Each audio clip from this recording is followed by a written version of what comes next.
Alkene का method preparation में we hydro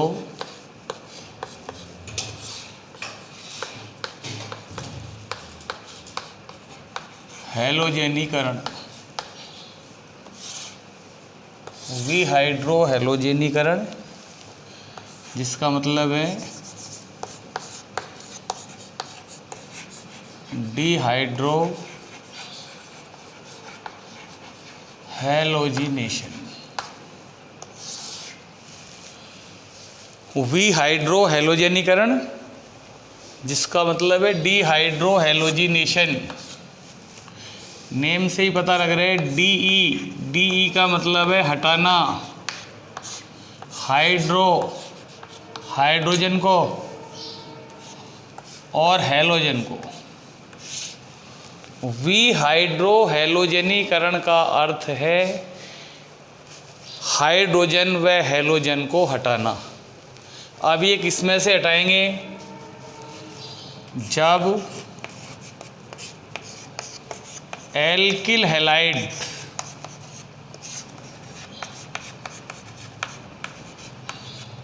जब एल्किल हैलाइड का मतलब हो गया RX, जब एल्किल हैलाइड की क्रिया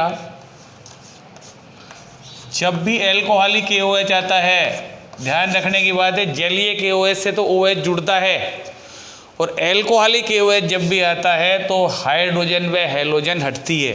कि जब एल्किल हैलाइड RX की क्रिया एल्कोहलिक KOH से कराते हैं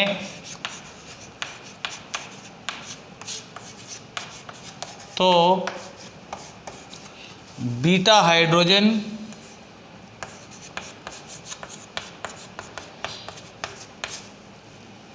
व हैलोजन हटता है, बीटा हाइड्रोजन व हैलोजन हटता है तथा एल्कीन बनती है।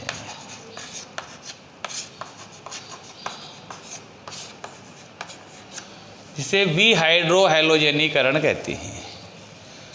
जैसे CH3 CH2 Cl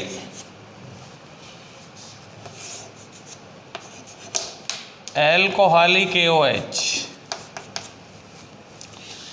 जिस कार्बन से हैलोजन या क्रियात्मक समूह जुड़ा होता है वह अल्फा कार्बन कहलाता है, और अल्फा कार्बन से जो कार्बन जुड़ा होता है वह बीटा कार्बन कहलाता है, तथा बीटा कार्बन से जो हाइड्रोजन जुड़ी होती है उसे बीटा हाइड्रोजन कहते हैं। इसको ऐसे करके लिख दिया, देखो CH2H CH2Cl alcoholic KOH, alcoholic KOH में जिस कार्बन से हैलोजन जुड़ा है अल्फा कार्बन हो गया, अल्फा से अगला कार्बन बीटा, बीटा कार्बन से जो हाइड्रोजन जुड़ी होती है वह बीटा हाइड्रोजन कहलाती है। इस एल्कोहलिक KOH का फंक्शन ये है कि ये HCl को हटा देता है। तो ये हो गया CH2 double bond CH2 plus HCl और ये एल्कीन बन गई। तो नाम से ही पता लग रहा था डीहाइड्रो हैलोजिनेशन, हाइड्रोजन और हैलोजन दोनों को हटाना है। किसमें से हटाना था? जब एल्किल हैलाइड, एल्किल हैलाइड का मतलब RX की क्रिया एल्कोहलिक KOH से कराते हैं तो बीटा हाइड्रोजन व हैलोजन हटता है जिससे एल्कीन बनती है। एल्कोहलिक KOH में अल्फा, इसे बीटा विलोपन अभिक्रिया भी कहते हैं। दूसरा इसका नाम हो जाएगा beta elimination, beta elimination reaction. अब इसके अंदर ये तो एथिल क्लोराइड था, अगर एथिल क्लोराइड के अतिरिक्त और कुछ होता है जैसे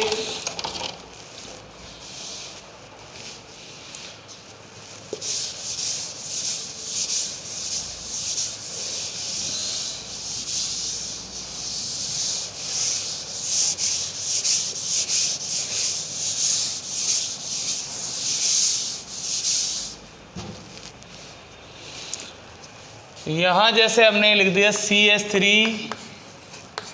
CH Cl CH2 CH3, ये हमारे पास था 2 क्लोरो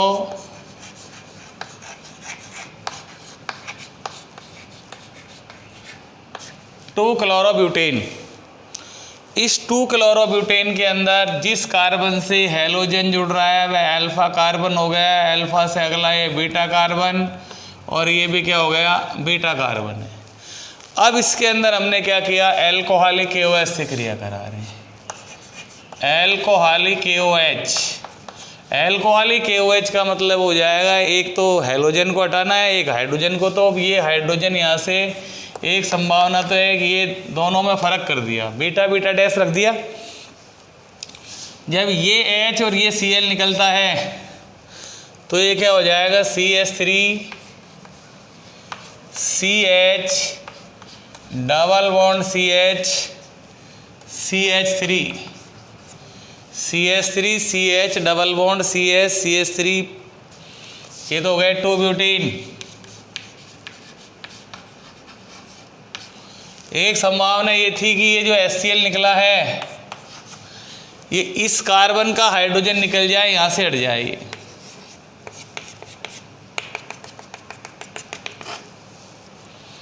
ये हो जाएगा CH2 double bond CH CH2 CH3, और ये हो गया 1 ब्यूटीन। अब ये तो बनता है अधिक मात्रा में,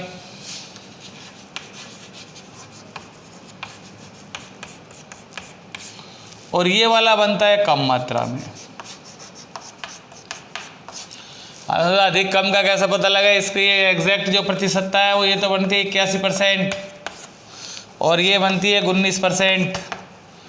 ये इसके अंदर एक एल्किल समूह जुड़ रहा है और ये इसमें 2 एल्किल समूह जुड़ रहे हैं। ये एक नियम है जिसको हम परिभाषित करते हैं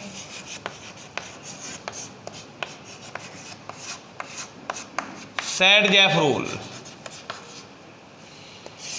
सैड-जैफ या सैड-जैफ,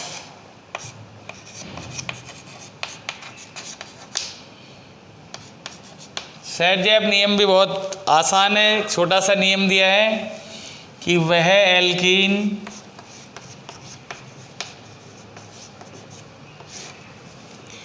अधिक मात्रा में बनती है,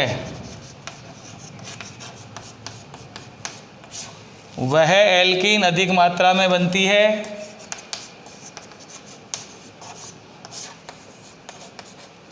जिसमें कार्बन कार्बन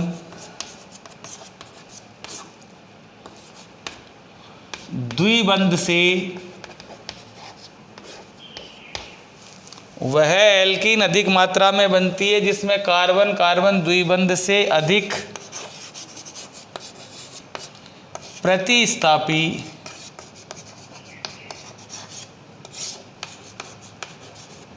समूह जुड़े हो। वह एल्कीन अधिक मात्रा में बनती है। देखिए इसको हम यहाँ 2 क्लोरोब्यूटेन के उदाहरण से समझा सकते हैं। 2 क्लोरोब्यूटेन के उदाहरण से समझाने का मतलब ये था कि वह एल्कीन 2 क्लोरोब्यूटेन जो है इसमें एल्कोहलिक KOH, कभी भी किसी रिएक्शन में एल्कोहलिक KOH आ जाए, एल्कोहलिक KOH का फंक्शन क्या है कि ये हाइड्रोजन और हेलोजन को हटाता है। इसे बीटा विलोपन भी कहते हैं क्योंकि बीटा कार्बन से हाइड्रोजन हटती है। अब इसके अंदर हमने देखा कि एल्कोहलिक KOH से HCl निकल गया। एक पॉसिबिलिटी तो है कि डबल बॉन्ड C 2 ब्यूटीन बन रहा है, और एक इसके अंदर 1 ब्यूटीन बन रहा है क्योंकि ये भी बीटा हाइड्रोजन है, ये भी बीटा हाइड्रोजन है।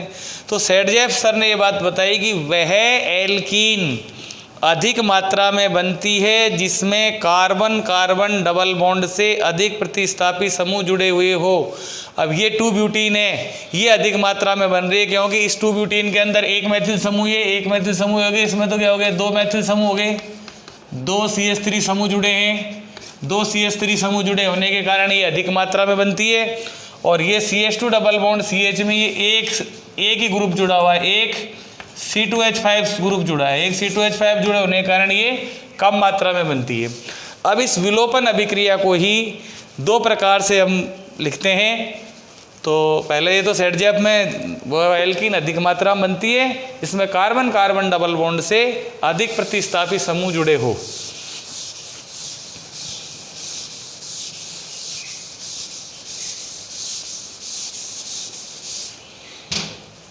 उसके बाद में विलोपन, एलिमिनेशन।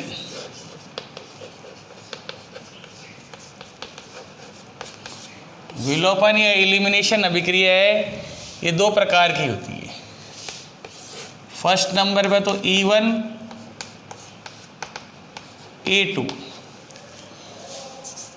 E1 का मतलब हो गया E बराबर एलिमिनेशन, 1 का मतलब हो जाएगा यूनिमॉलिक्यूलर,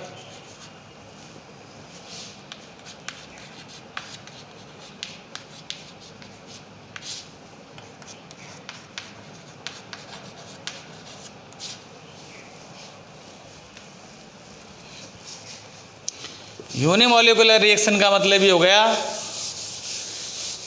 एकाणुक विलोपन अभिक्रिया। एकाणुक विलोपन अभिक्रिया का मतलब यूं अभिक्रिया चल रही थी, यूनिमॉलिक्यूलर एलिमिनेशन रिएक्शन। अब इसके अंदर ये E1 अभिक्रिया है, ये SN1 अभिक्रिया की भांति संपन्न होती है। SN1 अभिक्रिया की भांति संपन्न होने का मतलब ये हो जाएगा इसके अंदर कि ये E1 अभिक्रिया जो है ये दो पदों में संपन्न होती है, दो पदों में संपन्न होती है। फर्स्ट स्टेप देखिए,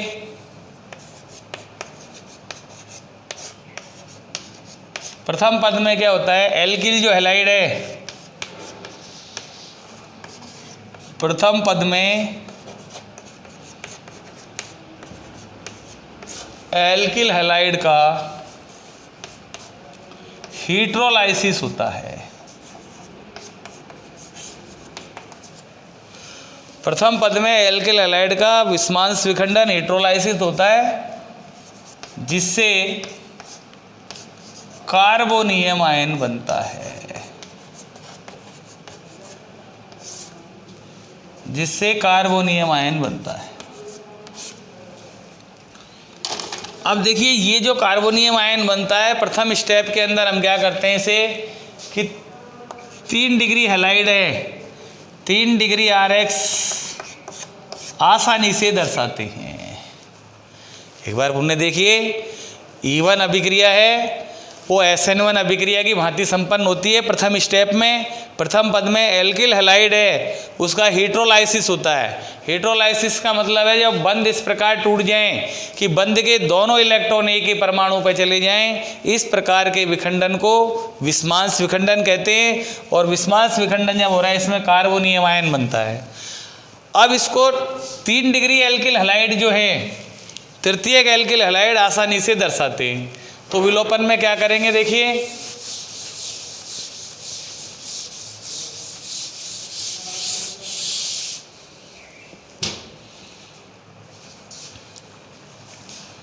CH3 C CH3 CH3 Cl, ये 3 डिग्री है, 3 डिग्री एल्किल हैलाइड है। 3 डिग्री एल्किल हैलाइड के अंदर भी वैसे क्या हो जाएगा, ये 1 2 3 2 chloro 2 Maithil 2 chloro 2 Maithil propane 2 chloro 2 Maithil propane जो है देखो 1 2 3 लॉन्गेस्ट चेन की, दूसरे पे Cl आ रहा है। 2 क्लोरो 2 मैथिल प्रोपेन था। अब 2 क्लोरो 2 मैथिल प्रोपेन जो है इसी को हम क्या बोल देते हैं,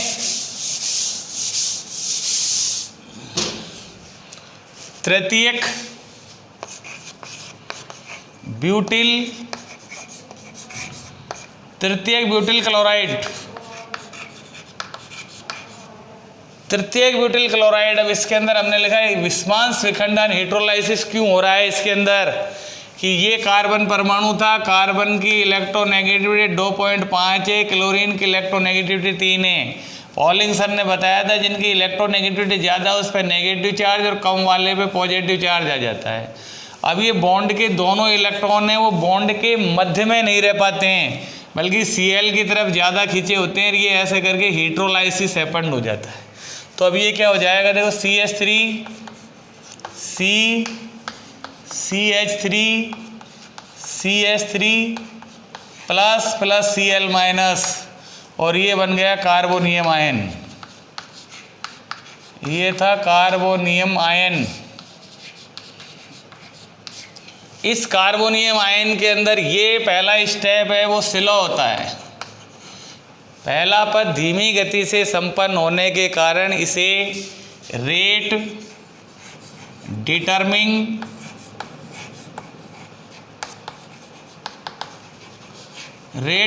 स्टेप कहते हैं। ये पहला स्टेप है ये SN1 अभिक्रिया में। SN1 अभिक्रिया और E1 अभिक्रिया के अंदर पहला स्टेप फर्स्ट स्टेप सेम होता है। तो अब इसके अंदर हमने क्या कर दिया, देखिए कार्बोनियम आयन बन गया।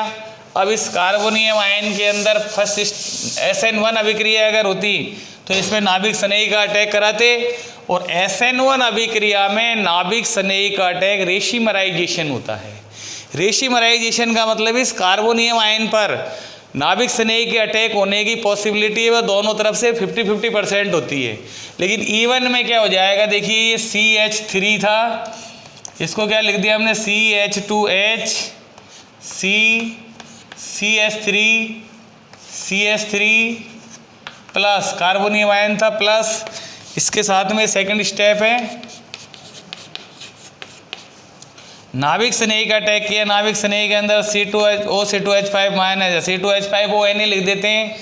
ये वाला यहाँ से बीटा कार्बन हो गया, तो ये क्या करेगा, इसके अंदर बीटा हाइड्रोजन थी, इस H को ले जाएगा, H release in form of proton, ये दोनों के दोनों इलेक्ट्रॉन इधर आ जाएंगे, और ये स्टेप इसके अंदर होता है फास्ट। और इस रिएक्शन में देखो क्या हो जाएगा, ये CH2 डबल बॉन्ड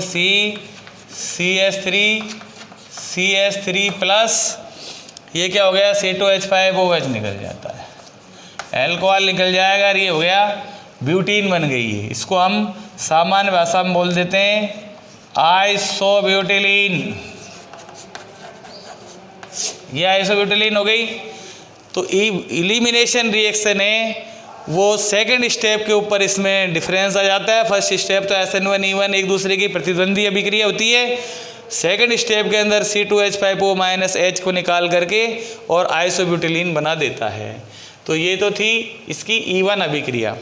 अब E1 अभिक्रिया के बाद में इसमें भी देखो क्या हो रहा है, वी हाइड्रो हैलोजनीकरण की बात इसमें भी एल्कीन बनी है। पहला स्टेप 3 डिग्री एल्किल हैलाइड आसानी से दर्शाएंगे, कार्बोनियम आयन बन जाएगा। यहाँ डिफरेंस हो जाता है, SN1 रिएक्शन होती तो यहाँ OH माइनस का अटैक करा देते जिससे अल्कोहल बन जाता। लेकिन यहाँ इलिमिनेशन रिएक्शन सेकंड स्टेप पर क्या होगा, C2H5O माइनस H था, H वही release in form of proton, दोनों इलेक्ट्रॉन यहाँ आए, इसके इलेक्ट्रॉनों की जो कमी थी वो दूर हो गई और ये एल्कीन बन गई।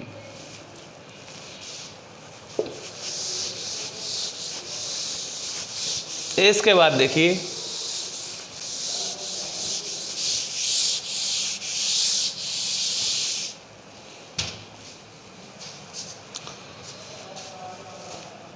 सेकंड नंबर पर आता है इसमें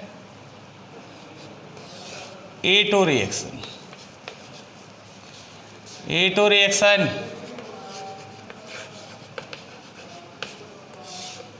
रिएक्शन में आ जाएगा E बराबर वही है, E बराबर तो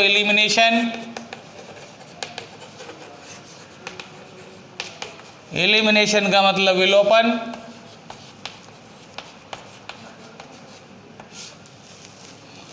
और 2 का मतलब वही हो जाएगा बाई मॉलिक्यूलर। बाई मॉलिक्यूलर का मतलब वही द्विअणुक विलोपन अभिक्रिया है।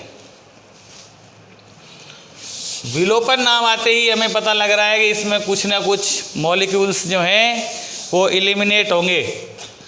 अब इस E2 रिएक्शन के अंदर क्या लगे, द्विअणुक विलोपन अभिक्रिया है। द्विअणुक विलोपन अभिक्रिया के अंदर ये क्रिया पहले एक पद में संपन्न होती है। SN2 अभिक्रिया की भांति एक पद में संपन्न होती है।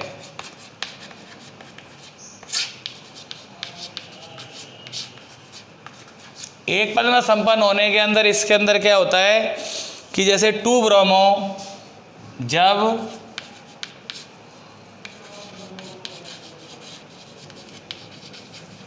2 bromo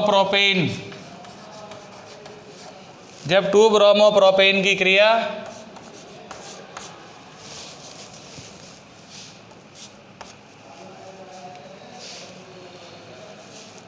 sodium ethoxide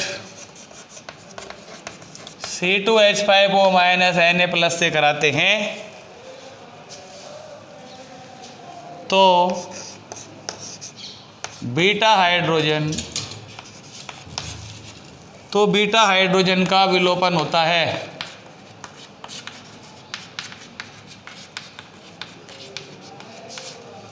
beta hydrogen का विलोपन होता है तथा एल्कीन बनती है। अब देखिए इसके अंदर एल्कीन बनने के अंदर क्या है, ये हमने लिखा CH3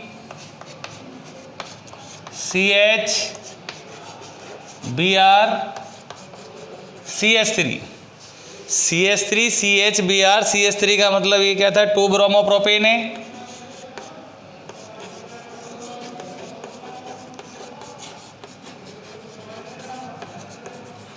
इस 2 ब्रोमो प्रोपेन के अंदर देखो कहीं पे भी आ जाओ, क्रियात्मक समूह से जो कार्बन जुड़ा होता है वो अल्फा कार्बन कहलाता है। अल्फा कार्बन से जो कार्बन जुड़ा होता है वो बीटा कार्बन, ये भी बीटा कार्बन है। दोनों में फ़र्क करने के लिए एक को बीटा लिख दिया, एक को बीटा डैश लिख दिया।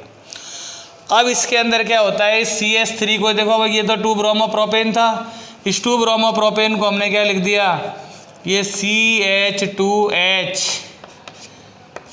बीटा हाइड्रोजन हो गई ये। अब इसके अंदर हमने क्या किया है, C2H5O- Na+, सोडियम एथोक्साइड था। ये वाला ऑक्सीजन परमाणु यहाँ ये OC2H5 जो है इस H के ऊपर जाएगा। जैसे ही इस H के ऊपर जाएगा, अब देखिए क्या हो जाएगा, SN2 जो रिएक्शन थी, उस SN2 रिएक्शन में क्या होता था, ट्रांजिशन स्टेट बनती थी। ट्रांजिशन स्टेट का मतलब है बंध का बनना और टूटना साथ साथ जारी रहता है। तो अब इसको हमने क्या लिख दिया, C2H5O, यहाँ आके जुड़ना प्रारंभ हो गया, H CH2 CH Br CH3, यहाँ ये बॉन्ड बन रहा है, टूट रहा है। इसके अंदर ये OC2H5 था, ये माइनस के रूप में जुड़ा हुआ था। जैसे ट्रांजिशन स्टेट बनती है ऐसे यहाँ नेगेटिव चार्ज लगा के, और ये हो गया संक्रमण अवस्था। संक्रमण अवस्था का मतलब ट्रांजिशन स्टेट है। और ट्रांजिशन स्टेट की खास बात ये होती है कि ट्रांजिशन स्टेट में कार्बन एटम है पेंटावेलेंट सा दिखाई देता था इसके अंदर। तो अब यहाँ हमने क्या किया, ये डॉट डॉट डॉट लाइन सी आ रही है इसके अंदर। तो अब देखिए क्या हो जाएगा, ये दोनों इलेक्ट्रॉन पूर्ण रूप से यहाँ आ जाएंगे और ये Br निकल जाएगा। तो अब क्या लिख देंगे इसको, एक बार पुनः देख लीजिए। एक पद में अभिक्रिया संपन्न होती है जब 2 ब्रोमो प्रोपेन की क्रिया सोडियम एथोक्साइड से कराते हैं तो बीटा हाइड्रोजन का विलोपन हो जाता है और एल्कीन बनती है। ये सोडियम एथोक्साइड जो बेस ले रहे हैं, ये ऐसे OH यहाँ आया, बॉन्ड टूटता रहा है, इसके साथ में बन भी रहा है, टूट भी रहा है, ट्रांजिशन स्टेट कहेंगे। और एक स्टेट ऐसी आएगी इसके अंदर ये पूर्ण रूप से हट जाता है। तो अब देखो क्या होगा, ये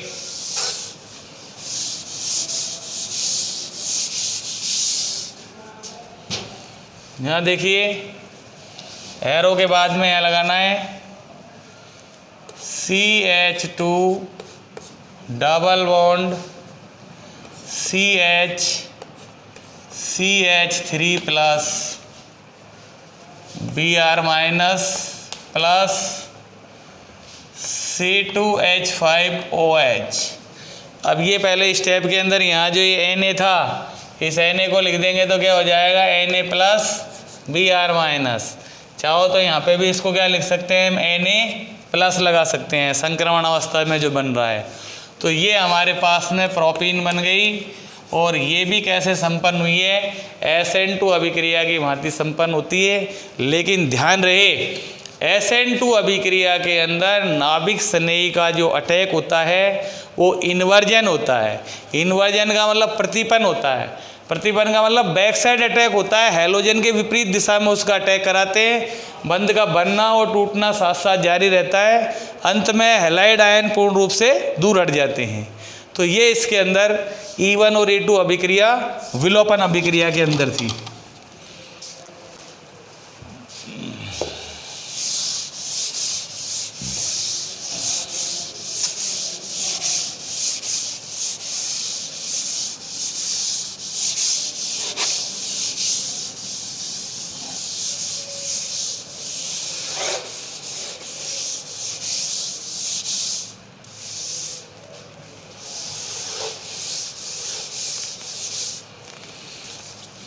एल्कीन बनाने की सेकंड प्रोसेस में आता है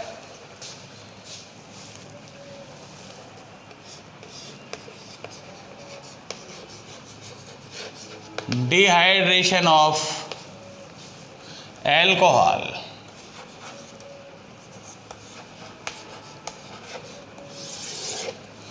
डिहाइड्रेशन का मतलब निर्जलीकरण।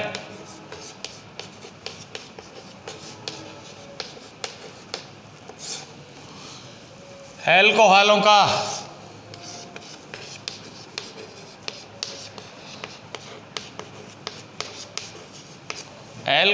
का डिहाइड्रेशन या निर्जलीकरण।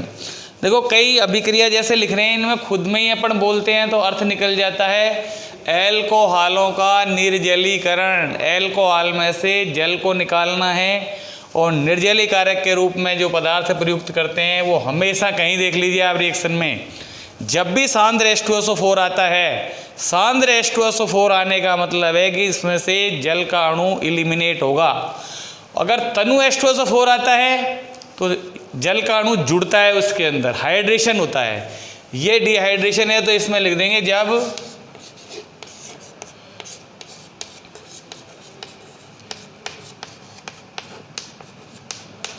जब एल्कोहलों की क्रिया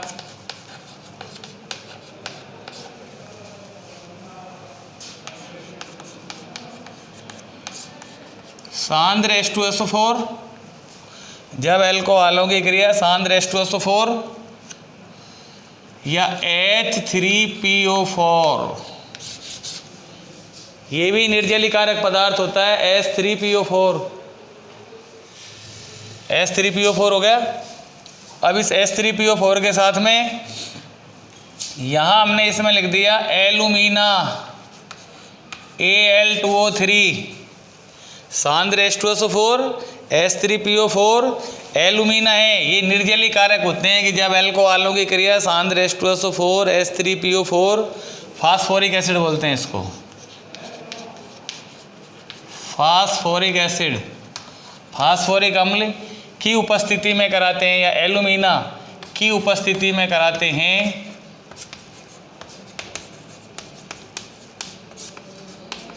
तो H2O विलोपित हो जाता है, तो H2O विलोपित हो जाता है तथा एल्कीन बनती है। वही लाइन लिखिए कि जब एल्कोहलों की क्रिया सांद्र H2SO4 फास्फोरिक अम्ल एलुमिना की उपस्थिति में कराते हैं तो H2O विलोपित हो जाती है तथा एल्कीन बनती है।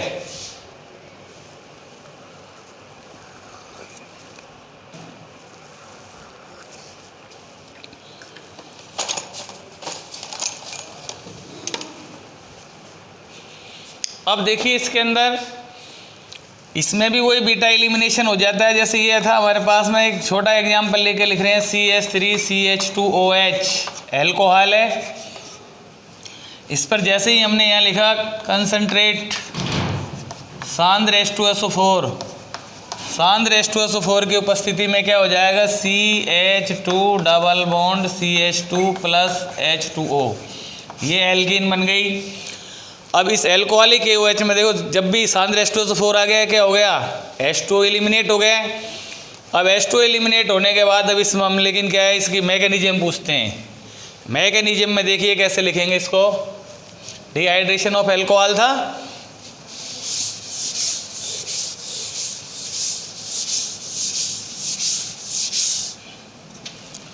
इसमें लिख दिया फर्स्ट नंबर पे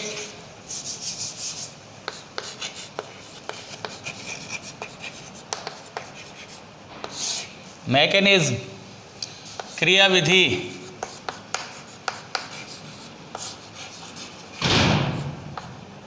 क्रियाविधि के अंदर हमने सबसे पहले नंबर पे देखा है कि H2SO4 एसिड है, आर्यनीय स्तर के अनुसार अम्ल वे होते हैं जो H प्लस देते हैं, तो ये क्या हो गया H plus plus HSO4 minus,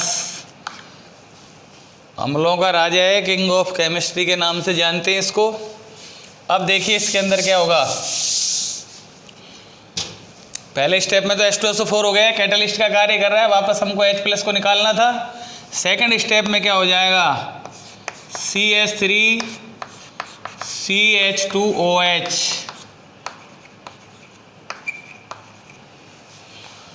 ethyl alcohol है, oxygen atom have also 2 lone pair, oxygen परमाणु पर सदैव 2 ये 4 बिंदियां सी जो 2 लोन पेयर होते हैं। अब ये क्या करेगा H प्लस, यहाँ ये इस H प्लस का मतलब इस पे एक भी इलेक्ट्रॉन नहीं है, प्रोटॉन के रूप में है। H प्लस जैसे ही इस ऑक्सीजन परमाणु पे आएगा और देखो क्या होगा, ये CH3 CH2OH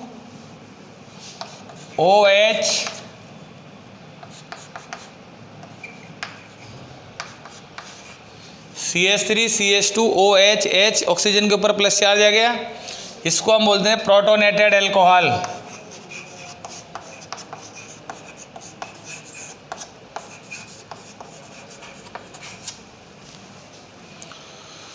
एथिल अल्कोहल ये क्या था, Lb का कार्य लुईस बेस का कार्य कर रहा था। लुईस बेस का मतलब है जिनके ऊपर ऑक्सीजन पे लोन पेयर था, ऑक्सीजन के ऊपर 2 लोन पेयर होते हैं और नाइट्रोजन पर 1 लोन पेयर होता है। ये H प्लस इसने लेकर के ये प्रोटोनेटेड अल्कोहल बना दिया। थर्ड स्टेप में इसमें क्या होता है, देखो CH3 CH2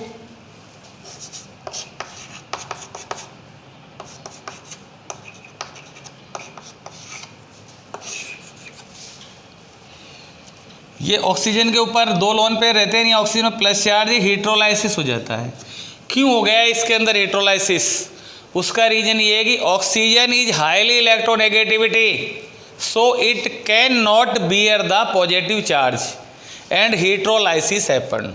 दोबारा सुनिए कि oxygen is highly electronegativity, oxygen की विद्युत ऋणता बहुत अधिक होती है, बहुत अधिक से मतलब सबसे ज़्यादा तो 4 होती है, 4 के बाद इसकी विद्युत ऋणता 3.5 होती है। तो ऑक्सीजन की विद्युत ऋणता अधिक होने के कारण ये प्लस चार्ज को, ये पॉजिटिव जो चार्ज है इसको सहन नहीं कर पाता है, इसको बियर नहीं कर पाता है, एंड हीट्रोलाइसिस हैपन, और विस्मांस विखंडन हो जाता है। तो क्या हो जाएगा CH3 CH2 plus plus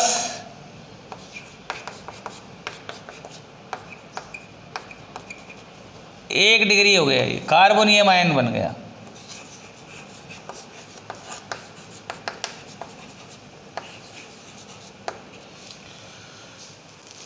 fourth step में क्या हो जाएगा,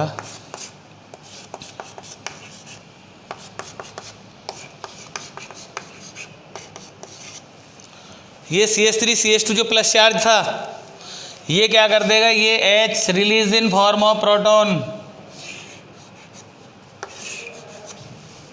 CH2 double bond CH2 plus H plus, ये H प्लस प्रोटॉन के रूप में निकल गया यार। देखो H plus plus HSO4 minus, और ये हो जाएगा वापस H2SO4। ये जो H2 निकालते हैं देख लीजिए कितने स्टेप में निकलता है। सबसे पहले नंबर पे वही, ये 2 स्टेपों में तो कुछ भी नहीं है, पहले स्टेप में तो H2SO4 था, लास्ट वाले में ये दोनों जुड़े थे तो H plus plus HSO4 minus था। अब ये H प्लस HSO4 माइनस मिलकर पुनः H2SO4 बन गया है। इसका मतलब था कि H2SO4 था वो कैटलिस्ट का कार्य कर रहा था इसके अंदर। अब यहाँ हमने इसके अंदर देखा कि एथिल एल्कोहल ने H प्लस ले लिया, प्रोटोनिकृत एल्कोहल बन गया ये। अब प्रोटोनेटेड एल्कोहल के अंदर CH3CH2OH था जो, इसके अंदर से ऑक्सीजन पे धनावेश होने के कारण विषमांश विखंडन हो गया, कार्बोनियम आयन बन गया। C प्लस एक कार्बन से जुड़ा है तो 1 डिग्री कार्बोनियम आयन कहलाएगा। 1 डिग्री कार्बोनियम आयन से H निकला तो ये क्या बन गया, एथीन बन गई। अब इसके अतिरिक्त इसके अंदर क्या है कि ये तो इसकी क्रिया विधि में क्या था, सामान्य रूप से प्रोटोनेटेड था। अगर ये होता, देखिए इधर जैसे सेट-जेफ के नियम के अनुसार ही होगा ये भी, एल्कोहल का निर्जलीकरण का दूसरा पॉइंट देखिए, ये समझ में आ गया पूरे चारों स्टेप। H प्लस मिला, प्रोटोनोकृत एल्कोहल बना, ऑक्सीजन पे प्लस चार्ज था, विषमांश विखंडन हुआ, कार्बोनियम आयन, और कार्बोनियम आयन से ये एल्कीन में बदल गया।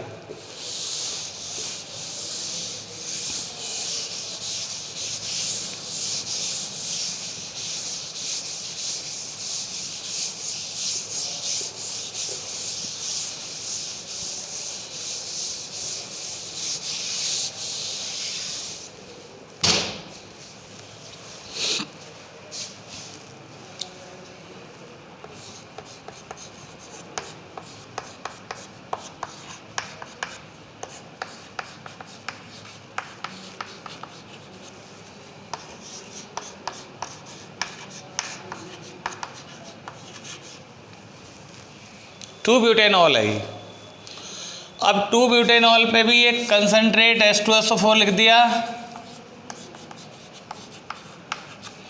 कंसंट्रेट H2SO4 के अंदर देखो कुछ भी हो, क्रियात्मक समूह था एल्फा कार्बन, एल्फा से अगला ये बीटा कार्बन, बीटा से ये बीटा डैश था।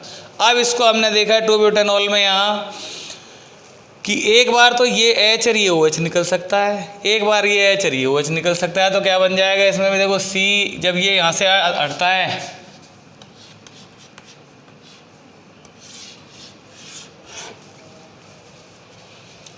CH3 CH double bond CH CH3,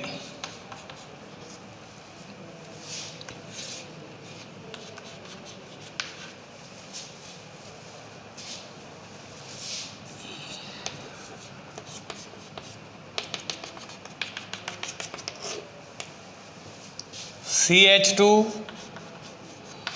double bond CH CH2 CH3, ये भी सेट-जेफ रूल को फॉलो कर रहा है कि वह एल्कीन अधिक मात्रा में बनती है जिसमें कार्बन कार्बन डबल बॉन्ड से अधिक प्रतिस्थापी समूह जुड़े हुए हो। ये CH3 और ये CH3। आप देखिए यहाँ ये तो अधिक मात्रा में बनती है और ये है जो कम मात्रा में बनती है क्योंकि इसके अंदर एक एथिल समूह आ रहा है। ये भी सेट-जेफ नियम जो बताया था आपको, सेट-जेफ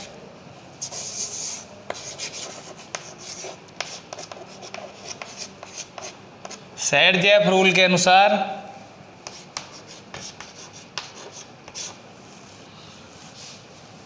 टू ब्यूटीन, ये 2 ब्यूटीन है, ये 1 ब्यूटीन है, जैसा कि उसमें बताया था अभी आपको एल्किल हैलाइड वाले में। तो सेट-जेफ नियम के अनुसार 2 ब्यूटीन अधिक मात्रा में बनती है क्योंकि 2 प्रतिस्थापी समूह जुड़े हुए हैं।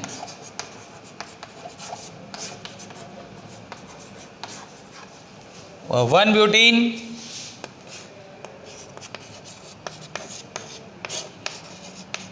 ब्यूटीन कम मात्रा में बनती है क्योंकि इसके अंदर क्या है, एक प्रतिस्थापी समूह जुड़ा होता है।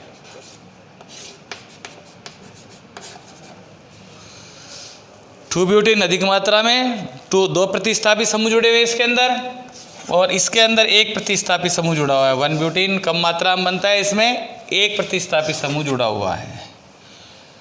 तो ये जब 2 ब्यूटेनॉल था उसमें क्या था, देखो 2 क्लोरो, दोनों के अंदर कंपैरेटिव स्टेडियन में ऐसा कुछ भी नहीं है बहुत डिफरेंस हो। एल को खाली KOH आ रहा था, वो तो HCl को हटा रहा था, HX को हटा रहा था, और ये HOH, ये भी इलिमिनेशन है, वही बीटा विलोपन कहलाता है। ये भी बीटा इलिमिनेशन, बीटा कार्बन से हाइड्रोजन हटती है दोनों के अंदर। लेकिन इनके अंदर अगर अधिक समूह जुड़े हुए हो तो उनके अंदर प्रोडक्ट को ऐसे लिखेंगे। डिहाइड्रेशन में पहले देखिए सामान्य एग्जाम्पल लिया, एथेनॉल लिखा था। एथेनॉल के अंदर हमने देखा कंसनट्रेट H2SO4 की उपस्थिति में पहले एथीन बन गई थी, फिर उसके बाद में हमने 2 ब्यूटेनॉल लिया।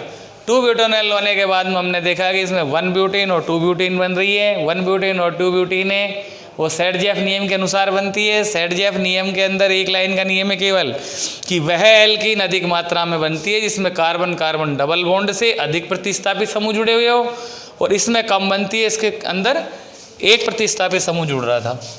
अब इसके अंदर एल्कोहल के निर्जलीकरण में ये देखिए, ये समझ में आ गई बात, एक प्रतिस्थापी वाला।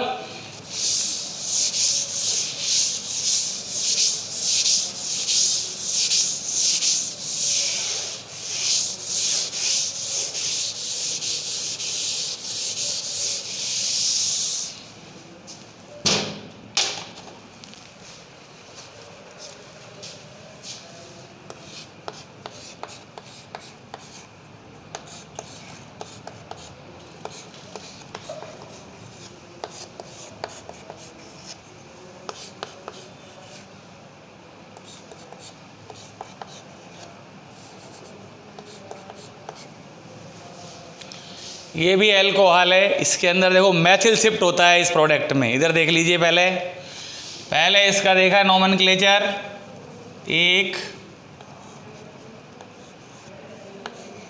इधर से नंबरिंग नहीं देंगे क्योंकि इधर से एल्किल समूह को कम नंबर मिलता है, लेकिन जो फंक्शनल ग्रुप OH है उसको कम नंबर नहीं मिलते। तो अब इसको हमने क्या लिख दिया, 3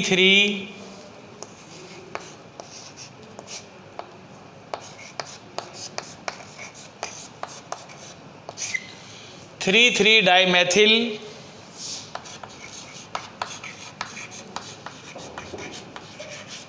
2 ब्यूटेनॉल।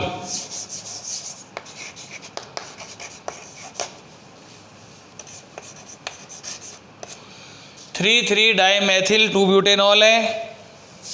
इसका भी हम क्या करें, डिहाइड्रेशन करा रहे हैं, किसकी प्रेजेंस में, कंसंट्रेट H2SO4, निर्जलीकारक रिएजेंट बोलते हैं जिसको।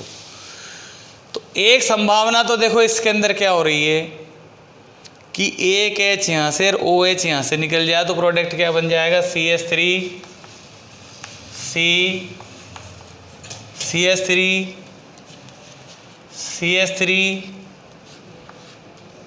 CH double bond CH2। OH निकल गया, -H2O लिख दिया है बीच में, सब में ही आ जाएगा। प्लस दूसरे नंबर पे क्या था, CH3 double bond CH3। Carbon count कर लिए कितने, 1 2 3 4 5 6। यहाँ देखा 1 2 3 4 5 6। अब यहाँ इसके अंदर हमने देखा कि ये कार्बन परमाणु के साथ में यहाँ H जो था उसको यहाँ CH3 कर दिया। कैसे कर दिया देख लो, ऐसे नहीं है H यूँ हटा दिया है। जल निकलने के बाद में HOH के बाद में ये CH3 जब यहाँ आता है तो मैथिल शिफ्ट होगा। कैसे हुआ है अभी ये, तो 1 2 3 4 5 6 कार्बन थे, 1 2 3 4 5 6 कार्बन है। हाइड्रोजन कितनी थी यहाँ, 3 3 6 3 3 9 12 13 14 हाइड्रोजन है। अब यहाँ देखा इसके अंदर 3 3 6 3 3 9 3 4 12 और 2 हाइड्रोजन किसके अंदर निकल गई, जल के अंदर निकल गई। प्लस और क्या आ जाएगा, CH2 डबल बॉन्ड CH3 3 3 6 3 3 9 2 11 और 1 12। ये प्रोडक्ट बनता है 3 डाइमेथिल 2 ब्यूटेनॉल का कंसंट्रेट H2SO4 में डिहाइड्रेशन कराने पे ये 3 प्रोडक्ट बन रहे थे। अब इन 3 प्रोडक्ट बनने के अंदर इसकी मैकेनिज्म से पता लगेगा। देखो कैसे प्रोडक्ट बनता है, बहुत इंपॉर्टेंट अभिक्रिया है। मैकेनिज्म के अंदर हमने सबसे पहले क्या किया, H2SO4, H2SO4 के अंदर हो गया H plus plus HSO4 minus.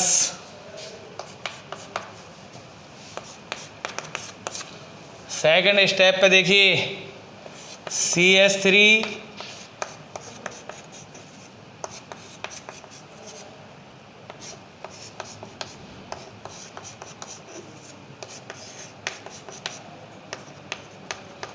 Oxygen हमेशा ऑक्सीजन के ऊपर 2 लोन पेयर है, यूँ क्या उतार लिया इसको, देखो प्लस H प्लस, ये H प्लस यहाँ आया, CH3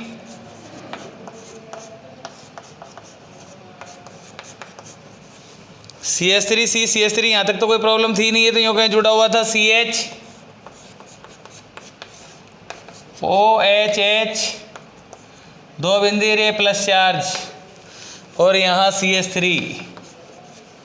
सेकंड स्टेप हो गया ये, देख लीजिए तसल्ली से, CH3C O के साथ में H जुड़ा हुआ था,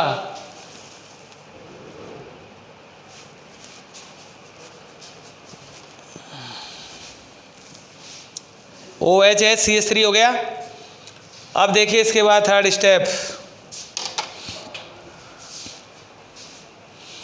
पहले स्टेप में तो कुछ दिक्कत थी नहीं, H2SO4 H प्लस हो गया, CH3CH3CH ऑक्सीजन के ऊपर जैसे ही H आया तो एक तो लोन पेयर रह गया और ये प्लस चार्ज आ गया इसके ऊपर।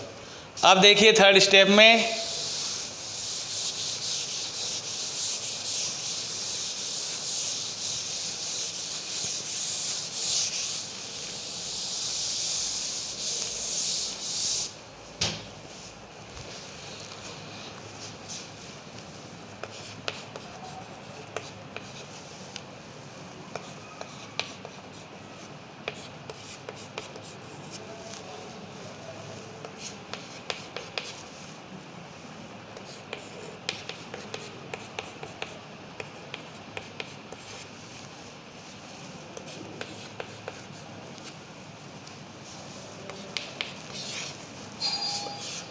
वही देखिए, oxygen is highly electronegativity so it can not bear the positive charge and electrolysis happened. क्या हो जाएगा, CH3 CH3 CH3